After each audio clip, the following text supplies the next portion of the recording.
why have you hired this person? Like, what the hell? And so the first week, I remember everyone being like, this is going to be really hard for you. And like the doctor's very pitying, looks like, oh dear. And then, so I sat down with everyone and I'm like, okay, tell me one thing you want to change. And for the doctors, it was all just about their rosters. Like it was all just, I want to finish earlier on this day, or don't want to work this day. I want to work this day instead. And I was like, yeah, done. Great, done. Okay, let's change it. Let's fix it. Let's do it. Let's do it. And so then they started coming to me and being like, can I get a new stamp? And I'd be like, yeah, sure, done. Can you fix my keyboard? Yes, done. And so gradually they're like, oh, okay. All right. She's okay. She knows nothing, but she's okay. And then I just faked it until I made it. So like as well, like anytime they came with me for a Medicare thing, I'd be like, yeah, no worries, leave it with me. Got no idea. MBS Online is my best friend and just working it out as I went. But I think that's sort of, for anyone going into a new team, that would be my key thing, is get people to trust you. And also don't walk in there with like boss pants on and be like, I'm the boss. Like you go in there, be humble. It's the easiest way to integrate, in my opinion.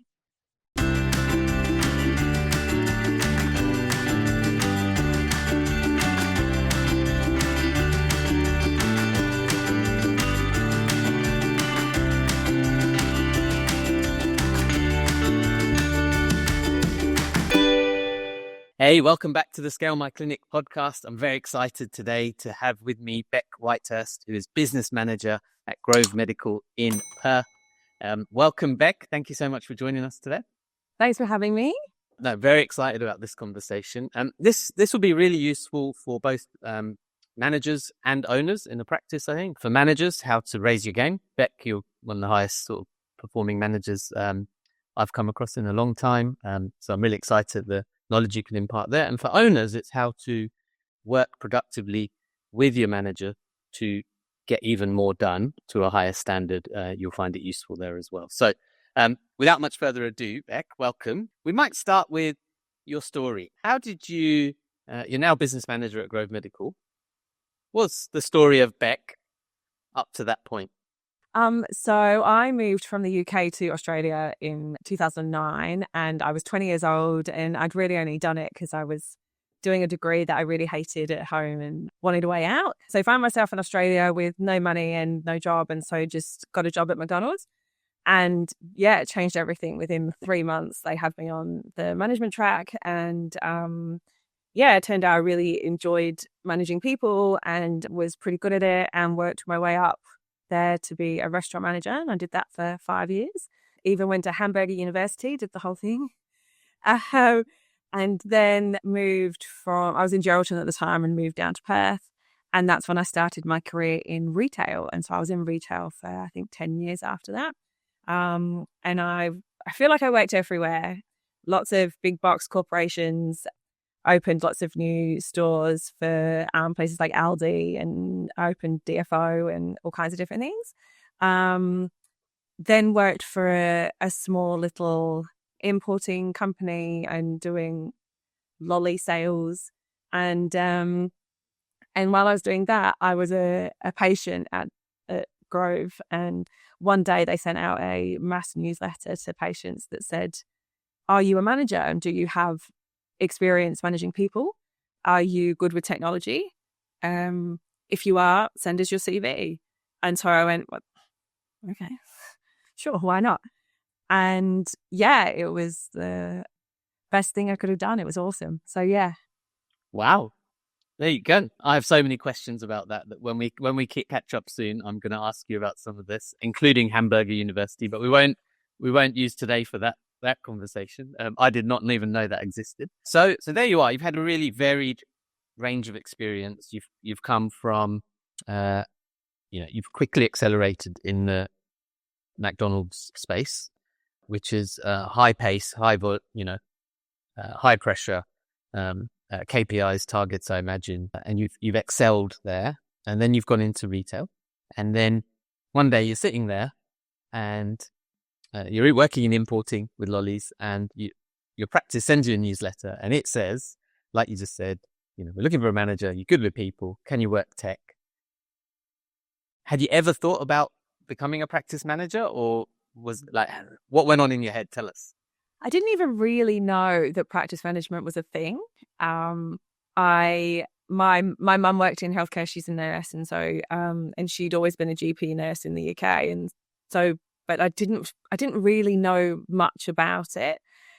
I knew that I loved my doctor and I really liked the practice. It was a really nice place to be, but I had no idea what the job entailed or what the expectations would be. And I think that probably the hardest bit of that is that nobody can really answer that question. I think even now, having done it for 4 years, I couldn't really tell you exactly what the role is. It's very dependent on your owner's expectations and your patient demographic and kind of your 5-year plan. It really varies the role. But yeah, no, had no clue. So started day one with zero idea. Didn't even really know what Medicare was, to be honest. So it was a big learning.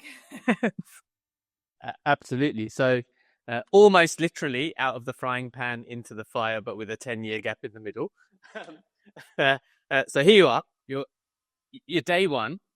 You walk into this, and then like, how did you go from that point to becoming like comfortable and like settled in the business as usual, even? Because that is a very different place you've come from to come into this. Like, just talk us through that initial phase, like, because obviously you've been there for 3.5 years now, but which means it's been a successful, a transition. However, that first part, many struggle with that. And so I'd be really keen to know how someone completely new to the industry gets settled in the role.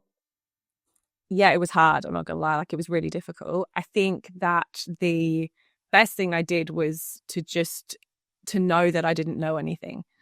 And so it was about finding the answers.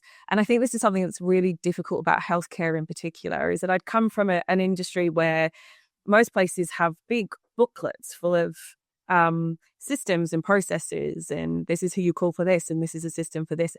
Healthcare doesn't have that because each practice is individually owned, or you've got a corporate or whatever it looks like.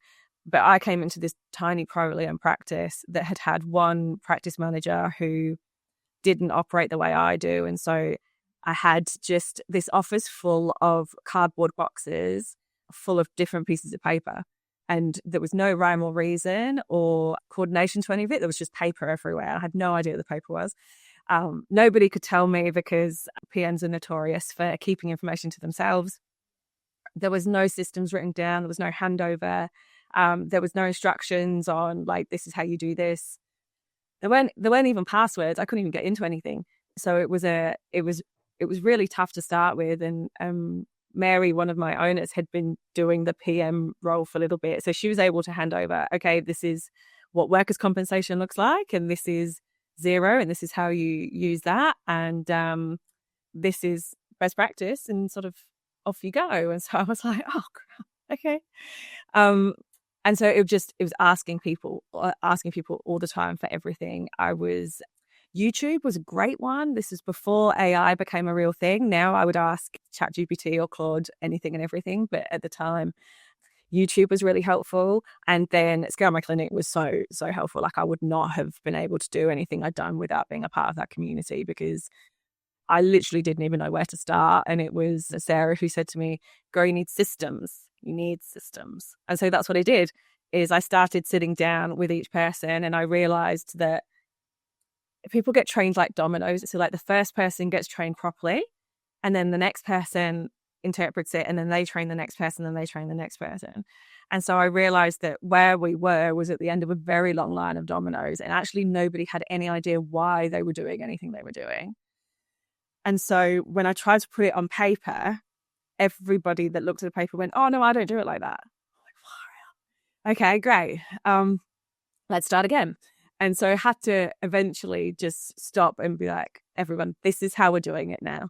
Because in my head, this makes sense. And there were all these steps for things that didn't make any sense. And I would try and say to people like, okay, but why is it in that order? Or why do you do that? Everyone would be like, no, it's just the way we do it. I'm like, okay, well, we're not going to do that anymore. And it was a lot of doing that and a lot of retraining and a lot of getting myself to where I was the expert of that process and that I had written it and that I had retrained everybody on it. And then I was confirming that everyone was doing it that way. And then we were taking feedback on that process. And so I must have done that every day for a year on just different process after different process after different process. And yeah, that was kind of how I taught myself, was just asking people constantly and then changing it. And so here you are, you've come in. It sounds like it was very key person dependent in terms of getting stuff done. The same process might have 8 different pathways to get to the result, which could be quite different, which means the reliability of getting to the result is quite hard. You're new. The practice has been running for 2.5 years at that stage. There's people that are established there who've been doing things a certain way for a long time. How was it to sort of have permission almost to lead then and not be sort of ostracized or ignored or taken serious or not taken seriously like that? Because people describe that as a common issue when they walk into a practice. What did you experience? Well, I guess my retail career kind of really helped me with this, because I've walked into a lot of fully established teams and every team is exactly the same. There's always someone who's been there for 15 years who knows everything and doesn't need a manager. And who are you? Like, you're too young, you're this, you're that, you're the next thing. And so I think over time I've kind of learned how to deal with each personality and to be able to pick each person to start with. So we had the token senior receptionist who felt like she knew everything, had come from another practice beforehand and brought all of that with her, and felt like nobody recognized her and she wasn't seen. And so I did that. I just blew smoke up at her and I was like, oh, you're so great. This is fantastic. Oh my God, can you teach me? Like, show me this, show me that, show me the next thing. And even as she's telling me stuff and I'm like, yeah, we're going to change that. It was sort of getting her on side to make her feel like I knew she was important, because some people just want to be recognized, right? I think it's in the book Surrounded by Idiots. They talk about green people, and she was the epitome of a green person who just sort of plods through life, doesn't really have much positive things to say, doesn't want to do anything about negative things, just sort of wants to. And every team's got one of those people.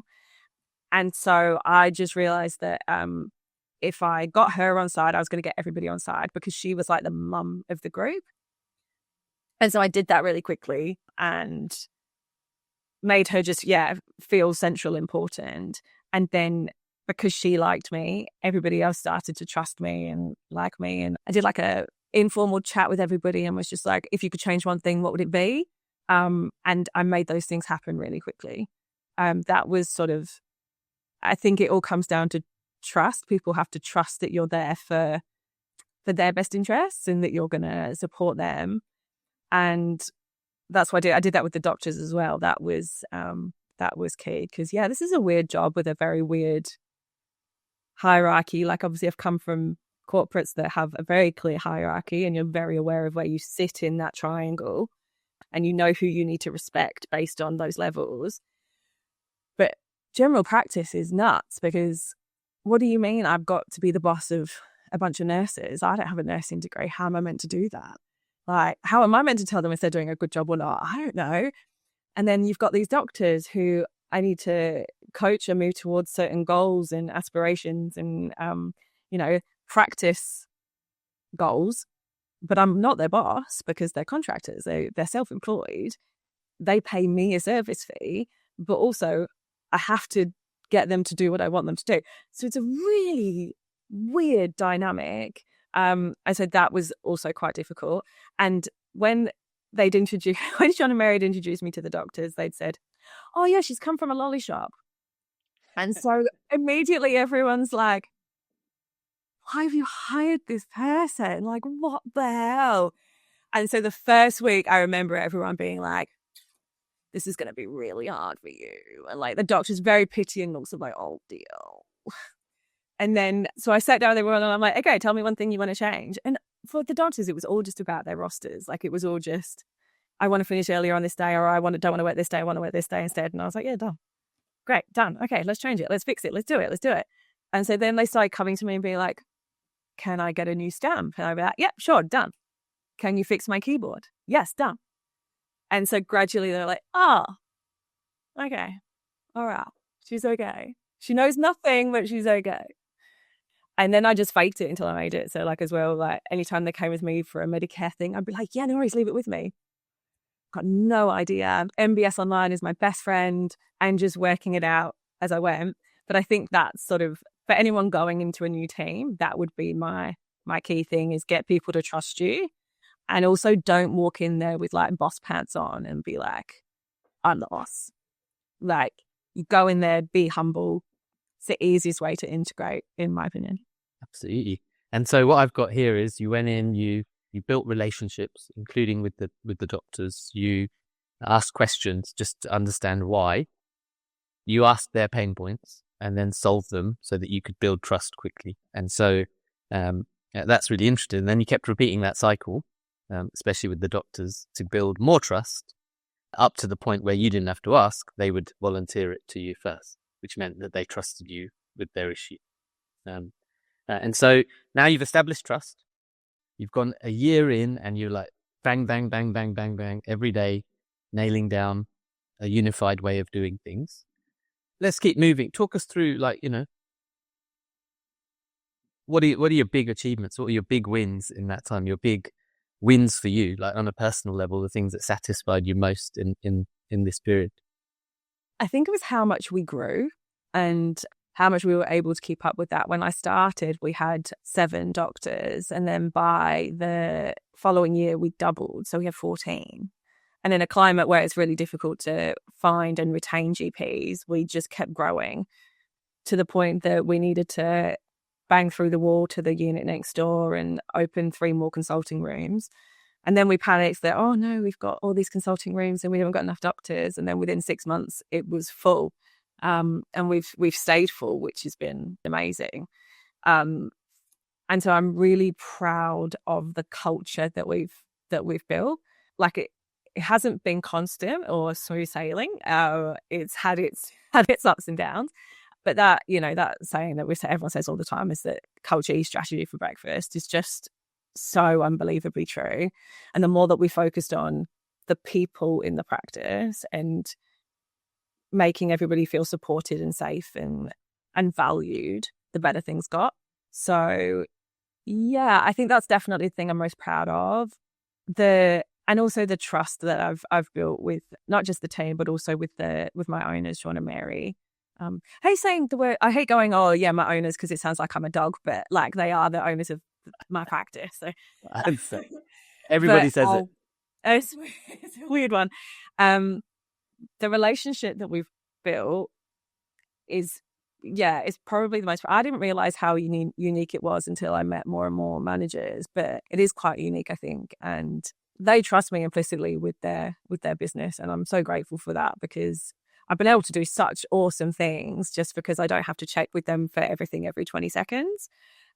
Built this amazing team, opened a second practice, expanded next door. Neither of them were in the country. They just sort of let me get on with it. And although people will be like, oh, that's, they've let you down, all that, I just see it as they trust me implicitly to do the work, and they know that I can do it. And they know that I don't need them standing over my shoulder to get it done. And they both really enjoy their life now, which I'm really, really proud of. So, yeah. All right. You've given us, you're like dropping these breadcrumbs, and now I need to ask about these things. So we'll come to the ups and downs in a moment, but you just laid out that you obviously expanded into next door, so added 3 rooms. And then you've opened the second site together.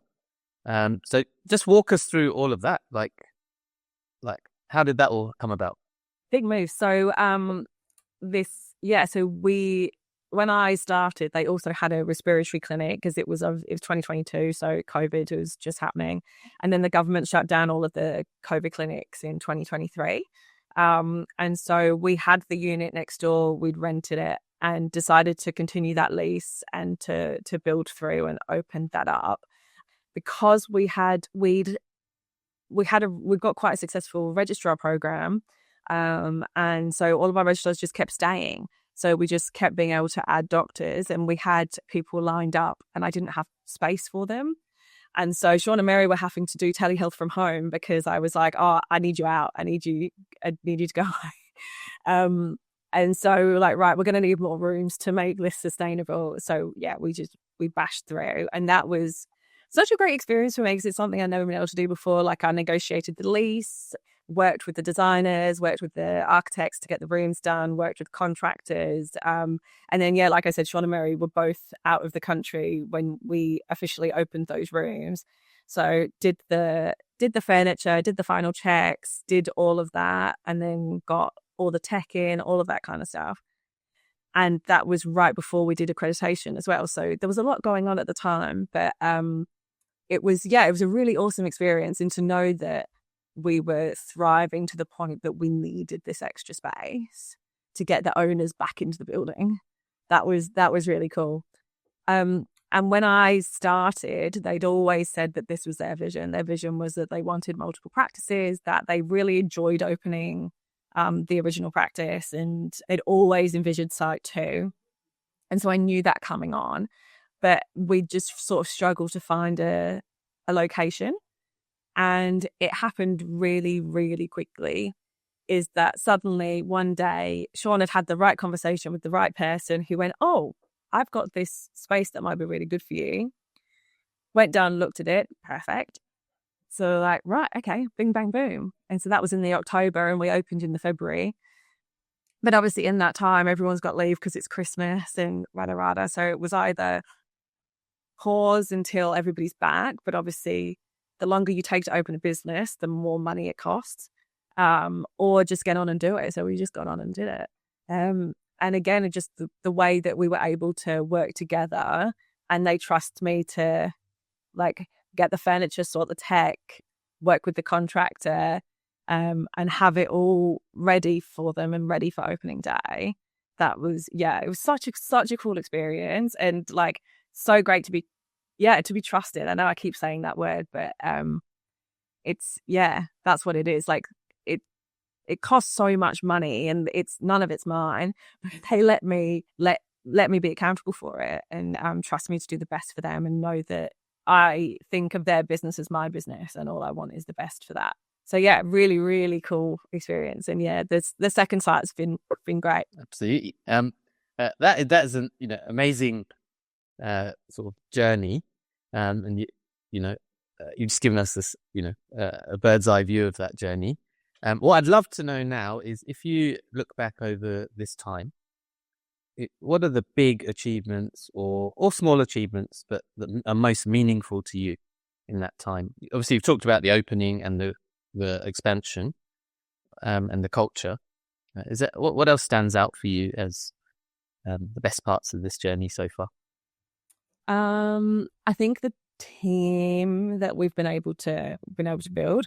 I think it's a really difficult process, especially as you grow, finding people that have the same values and vision that you do, and who are jumping on the bus and going to go full in with you. That has been a really difficult journey. But I'm so proud of the people that we've got now. I feel really strongly we've got the right people in the right places. Our org structure looks right. Our accountability chart is right. Nobody's overworked or overwhelmed. Nobody's doing crazy, ridiculous days. I think that there's a lot of managers, not just in health, but everywhere, who pride themselves on being stressed and overwhelmed and overworked. And we are the opposite of that. Our culture has really shifted of like, there's no pride in being here longer than you need to be. There's no value in placing work above your family or your home or your life or your mental health. There's the only way we all succeed is by us looking after ourselves first. And we all hold each other accountable to that, which I'm really, really pleased about. I think, especially for GPs, the burnout rate is crazy. It's such a difficult job, and there's not enough appreciation for all the work GPs do, but we could be here all day talking about that kind of thing.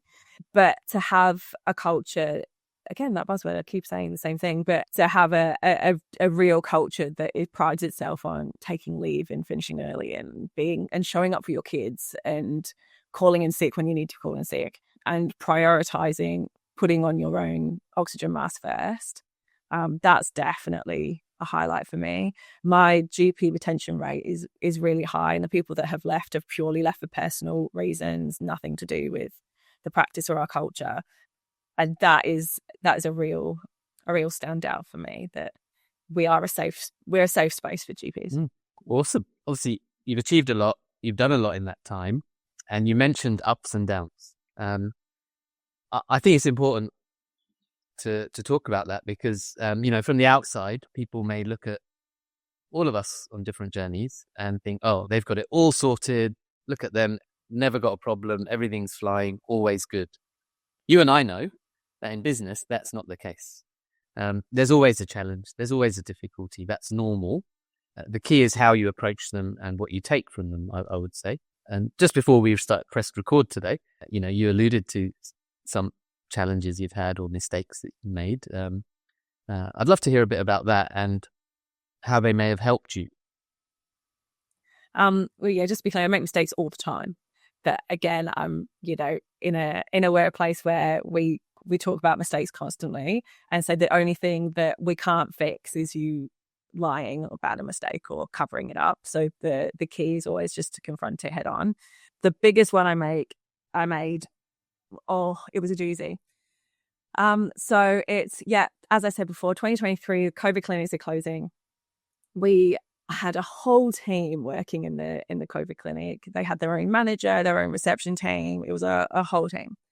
And so obviously we don't want people to just lose their jobs. That was never the intention. So the idea was that we would integrate that team into the practice team and everybody could, continue working together. Yeah, it was not great.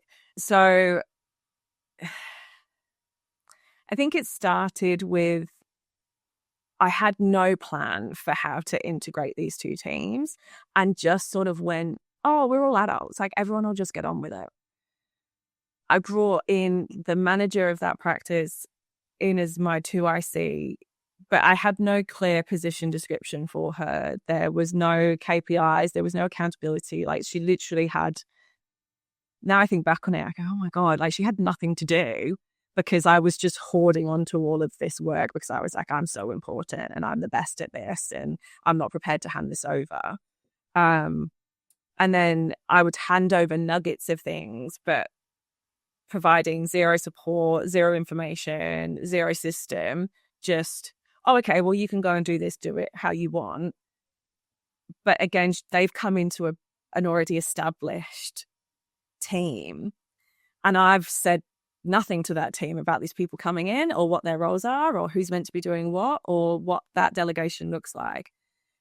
And I had previously been in a shared office. And then when we did the renovations and added the 3 extra rooms, I also added on an office for myself.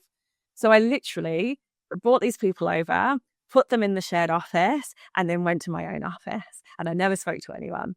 And I was like, yes, this is great. This is awesome. She's going to do all the work I don't want to do. She's a manager. She's an adult. She's fine. She'll work it out. Like, they just have to get on with it. I'm going to go sit in my office. I'm going to do accreditation and I'm just going to get all this done. And aren't I lucky? And I was like living my best life. But it was very much like head in the sand, pretending that nothing was going on. And it was, it's so ridiculous. I want to shake myself looking back on it. I think, I can't remember who said it recently, but it was like the feather brick bus thing of, it started Feather with brick all these... truck. There you go. Thank you. It started with all these feathers of like, I could hear little grumblings about little things that people were upset about. And, the admin team weren't really getting on. And there was just like little nibbies and like passive aggressive messages that started coming forward. And I was just like, it's fine. Like every team has this, it's fine. And then these bricks started appearing, which was like, I'm not working with this person. I have nothing good to say about this person. I don't want to work here. I don't want to do this day. People starting to leave. And me just going, oh, I'm not going to do exit interviews because actually I just don't want to know. And it's a very conscious, unconscious thing of I knew I was avoiding something, but I was just like, it's fun. It's going to be fun. Everyone will work it out. And then bam, I got this truck in my face, which was, I came into work one day to like a 4-page email complaint that had been sent to the owners of the practice about me. And look, some of it was definitely, exaggerated, but about 70% of it was fact. And I felt like I'd been hit sideways. Like, again, looking back, of course it was coming. It had to be coming. I was doing nothing. I was talking to nobody. I was delegating. I was the worst manager. Like, I was doing a terrible job. But it felt like it had come out of nowhere. And I was like, oh my God, how is this happening to me? I'm so great at everything. How is this possible? And I think because I'd also not been, communicating well with the owners of the business, they were also like, what the fuck is happening? What is going on? Why is everything suddenly falling apart? And I was like, I don't know. I cried for about 2 weeks straight and was just like, I don't know what the problem is. And then finally was like, okay, I have to confront it. And so I just came in. I remember it so clearly. I came in one Monday morning and I grabbed the receptionist. And look, I do not advise that anybody do this. This was actually a HR issue that we dealt with really, really badly. What we should have done was immediately get HR involved, but we didn't. We just were like, yeah, it's fine. So I grabbed the receptionist and I brought him into my office and I was like, tell me what's going on. And she was like, well, all of this stuff is going on. There's all of these things that are happening at reception that nobody knows about. Like, the rosters aren't being done properly. Everybody's saying these things behind your back. We don't know who we're meant to talk to about what thing. We're being told that you're meant to be doing, like, they'd asked for, I can't remember what it was now, but they'd asked for something. They'd been told that I said no, but I'd actually never been asked. And so there were all of these miscommunications and people just getting more and more frustrated. And so again, these tiny feathers had become these enormous trucks. And so I had to confront it head on. I had to confront the fact that I was the problem. And that was a really big learning curve for me. And again, it was really great. I remember sitting down with Mary and she was like, you're great at this. You've just dropped the ball and you have to go pick it up. It's like, you can run away from it or you can just go pick it up. And I was like, oh, pick it up. Okay. And so we finally got HR involved and that was like worth its weight in gold. George just sort of sat down with us and really helped us see where everything had gone wrong and what the issues are, but also that we had the wrong people in the wrong places, in the wrong team, and that needed to be addressed as well. And that actually what I was doing was just ignoring everyone's bad behavior and just, it's that thing of like, if you walk past it, you accept it. I ran past, I was sprinting away from everyone's crap. I was like, nah, not my problem. And so then I did some business coaching, and that is a bit like therapy, where I was really forced to confront like what was going on and how I was disempowering my team. And just there was so many things looking back that I go, oh man, I just wish I hadn't done that. But it led to me realizing that holding on to tasks or to information or to systems because you want to feel important is the fastest way to become unimportant. It's the fastest way to drown yourself. It's the fastest way to stop growth. I realized that I would never call myself a perfectionist because in my brain, a perfectionist is somebody who does something perfectly. But apparently it's actually someone who never thinks that what they're doing is good enough.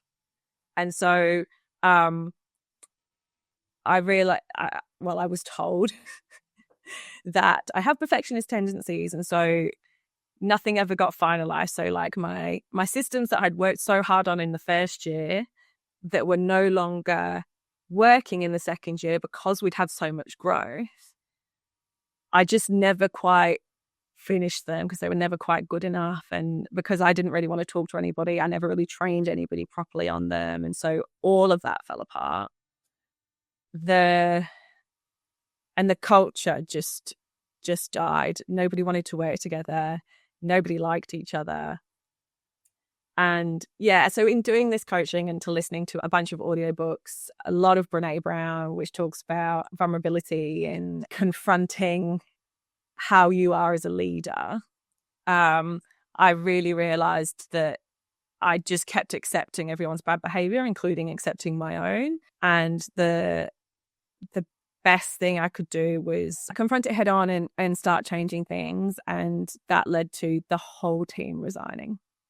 So my whole reception team, my 2 IC at the time, one by one, they all left, including everyone that we'd taken over from the COVID clinic. And that again felt like a massive failure. I felt like I had just let everybody down, and oh well, if I left, all of these people wouldn't be leaving, and that's the solution.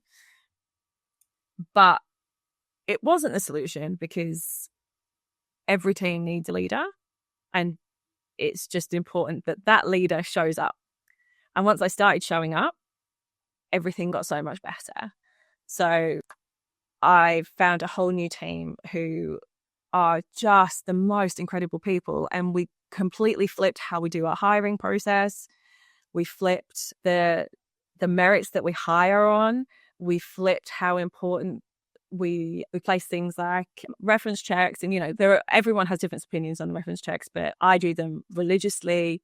We flipped how important the training and the induction was. We have a really structured induction and training process now. And part of that is understanding the culture. And so part of it is like, well, we have a huddle and you're introduced to everybody. We go around and you're introduced to every single person. Every single person knows who you are. It's a huge deal that you've started. And, you're there. We then have a reception meeting, which I'm no longer a part of because they're not my team. They are my manager's team. And so she has full accountability for her team and how she does things. And I understand now how important it is to step back and to let the people around you really thrive by giving them that space. And the one thing that I remember most from coaching was being told, just because it's the way you do it doesn't mean it's the right way, and doesn't mean it's the best way. As long as the outcome is the outcome, does it matter how you get there? I was like, yes, it does. My way is the best way because I'm the best at this and I'm just better than everybody else. And I think it took me about 10 weeks to finally be like, yeah, okay, I'm going to let this one go, and this will be my tester. And if she can do this, then okay. And of course she did an amazing job. Like it really doesn't matter how things get done. It does. The outcomes are what matters, and the fact that you're aligned on those outcomes is what matters. All of that to say, I learned this whole experience that felt really soul-shattering at the time, because, being told that people don't like you or that you're doing a bad job is never easy to hear. But all of that to say, it was the best thing that ever happened, because it made me focus on how important it is to constantly be working on yourself and to be working on leadership, to understand the difference between what a manager looks like and what a leader looks like, to understand that my role is not to get things done, but to work with other people to get the stuff done.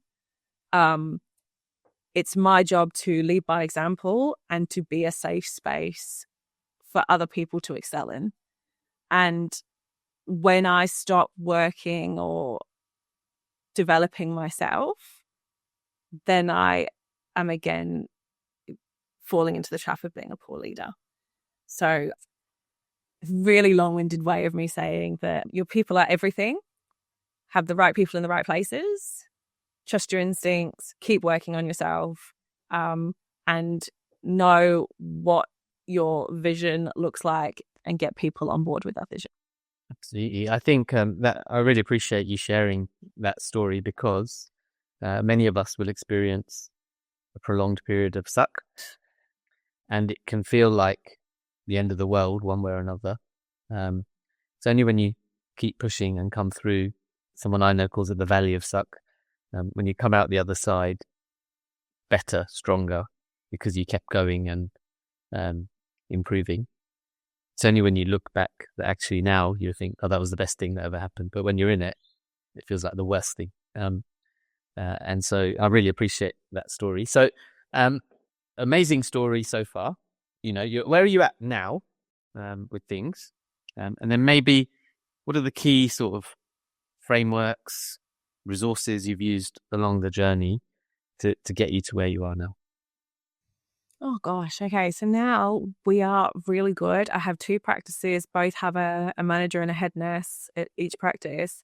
So I oversee just them, which means that I have 4 people reporting to me rather than 35 that I had previously, which means that I build really good relationships with each of them, including like personal, professional. It's all in there. We have a really structured meeting schedule as well, which is so helpful. And that was something that Sarah taught me about. So we have a level 10 meeting, which is all of them heads of department, and you've got to come with your KPIs. Everybody has KPI. Everybody has a position description. Everybody knows exactly what they're accountable for. We have a communication chart, which means that it doesn't matter where you are in the practice or which practice you're at, you know exactly who you need to talk to about which thing.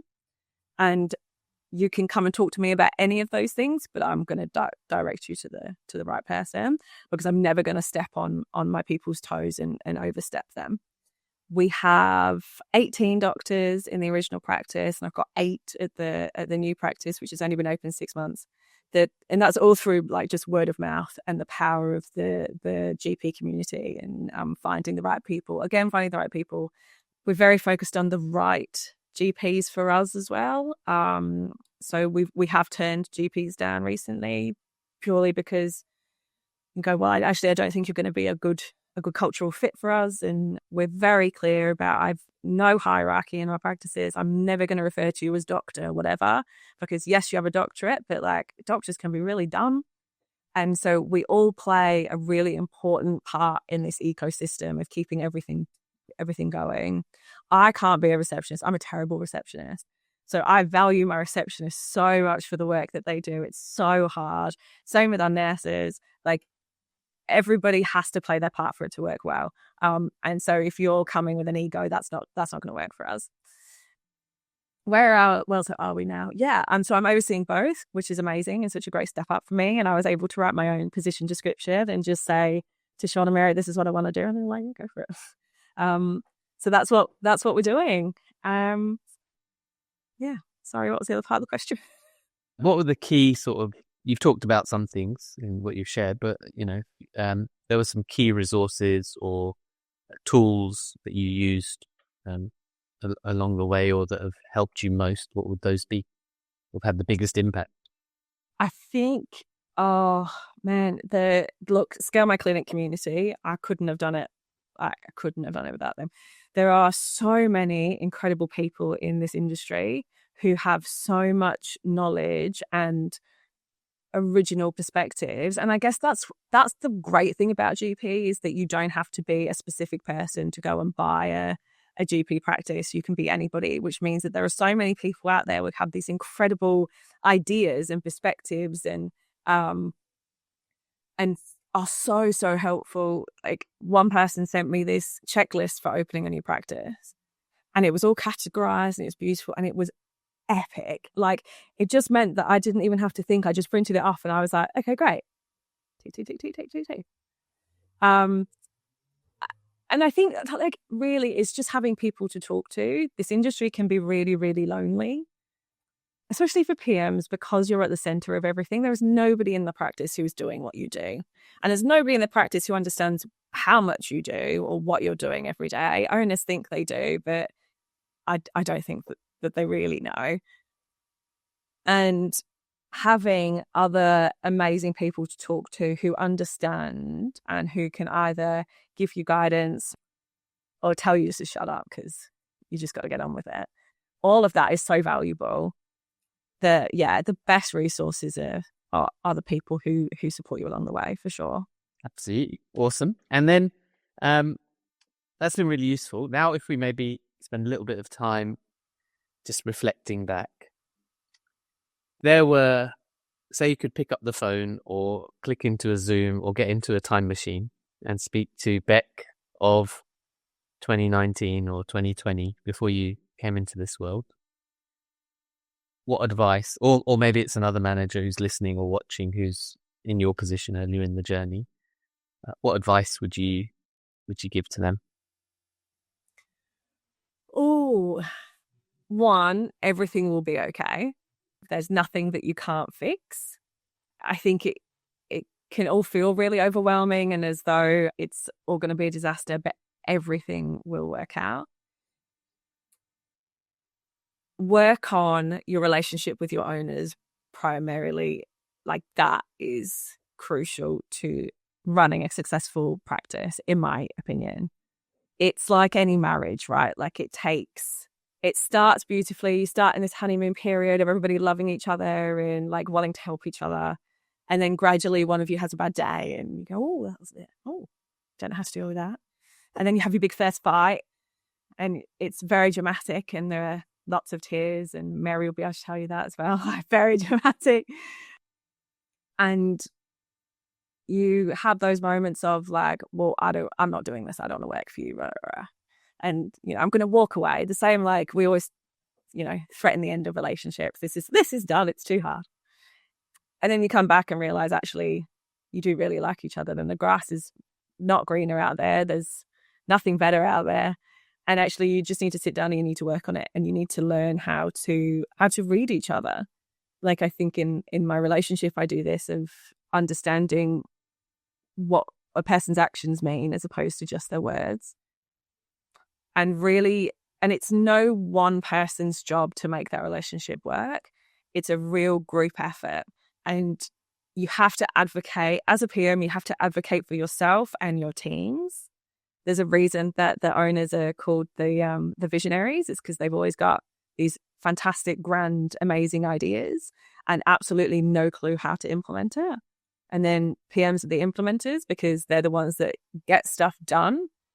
But you have to be able to say when you can't do it. You have to be able to say, I'm flat, I'm out, there's too much, I can't handle something else. And you have to be able to advocate for your teams that way as well of going in and saying, we just did accreditation, so we're not going to do anything else for the rest of the year. Okay, we're all just going to take a little break. And then in 6 weeks' time, we'll come back and being able to stand up for what your people need, and for them to be able to go, oh yeah, sure, no worries. Like, you know what's going on better than I do. Yeah, that would be my biggest top tip. And I'm really glad that I didn't run away when I wanted to a few years ago. I'm glad that I stuck it out, and yeah, it's been great. So yeah, back in 2022, would never believe that one, she was out of retail, or in a proper big girl job, and she would be flabbergasted that I'm overseeing 2 practices and a bunch of doctors, and that I'm really happy. Like, I don't think she would have ever seen that coming. So yeah. Good on this Bec, and good on that one for rising to become this one. And then one last thing, there'll be other practice owners who want to develop a fruitful, more productive working relationship with their manager and or other leadership team. What would you say they could do? If you could give them advice of how they could contribute to achieving that. I'm so passionate about this. I feel really strongly about it. I think there's a statistic out there. It's like 80% of GP practice owners are overwhelmed by admin and suffering burnout. And I truly believe that the answer to that problem is practice managers. I don't want to say half, because I don't want to feel like people are forced into doing this, but your people are capable of so much more than you give them credit for. And if you put a ceiling on someone, you're never going to be able to understand what they can do. Mary literally said to me today, well, the point of view is that I can retire and this keeps going, right? And I was like, well, yeah, like, absolutely. And that has to be the goal of understanding that your PM has the potential to see things differently than you do. And that can be a superpower. They have more time than you do. And they probably have more brain space. If you're a GP owner as well, especially, and you're seeing patients all day, the last thing you want to be doing is managing a front desk team or, thinking about how to implement workers' comp or following up on debt or looking after the website or any of these things that are part of our roles. And so my biggest topic is just get out of their way. Get out of the way. And if they fail, let them fail, because they'll learn so much from that. But be there, be supportive. Don't let them drive a car off a cliff. I'm not saying give them the keys and let them kill your practice. But show up in a way that supports and encourages them, and understand that you are a leader. You are a leader of your business. People look to you. You have to be the example, and you have to move from the front. You don't get to turn up to work grumpy, because you are the leader and everybody's mood is going to come off you. And so if you want a positive, peppy, forward front manager, be the positive, peppy, forward front owner. If you want the manager that's coming up with all of these ideas and you want somebody who's going to revolutionize your practice, you have to give them the space to do that. You also have to back it up with training or support or resources. You can't expect somebody that, especially because so many PMs are promoted from receptionists, you've got a receptionist who came on board at 17, 18, 25, and then they've worked for you all that time, and then you've just one day gone, oh, you'd be a great practice manager. Great. They're not suddenly magically going to be able to manage a whole team of people and do it well and not make a mistake. Like, there is so much more to management than just like Medicare claiming and, following up debt and all that kind of stuff. You have to back that person, and you have to back them above everybody else, because the first thing that happens is that you bring somebody on and everybody comes tattletaling to the owner. And so I remembered really early on sitting down with Sean and Mary and saying, I need you to back the hierarchy of this. I need you to back my position. And if they come and ask you something, you need to send them back to me. And I know that's going to be really difficult because you've been the go-to people for so long. I need you to send them back to me. And if I find out that you've had conversations behind my back, I'm going to be really upset. And they're like, oh, okay, yeah, great. No worries. I don't want to do this stuff anyway. And so you're like, okay, great. And so over time, people learn that you are the person, and they can't go around you. They can't go over you, or back your person. That would be my top tip, is back your person and give them what they need to be able to thrive, because there's just no limit to what you can do in this industry. Like, it's an incredible place to work, and what we do really matters. Like, it really matters to people. And yeah, I didn't know that I could negotiate leases or, buy property or open a practice by myself or, find doctors or recruit staff or train or any of this stuff. I had no idea I was able to do it. But I've been given the space to do it and to make the mistakes and to not be blamed for those mistakes, but encouraged to learn from them. And yeah, I'm very, very grateful for that. Bec Whitehurst, business manager, Grove Medical. That has been an enlightening conversation and has highlighted exactly why you are so admired by so many in the Project X community and boardroom community. Thank you so much for sharing your wisdom. Thank you so much for having me.